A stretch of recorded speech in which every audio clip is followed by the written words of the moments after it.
күні алыс арман оттары күл астында жатты жайлап шоқтары.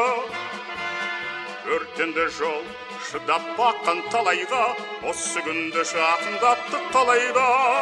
Мынау жеңіс күні отқа шыдатқан бұл қуаныш, шаша қарған сынақтан бұл қуаныш, шаттандырып жылатқан. Жеңіс күні, жеңіс күні, жеңіс күні.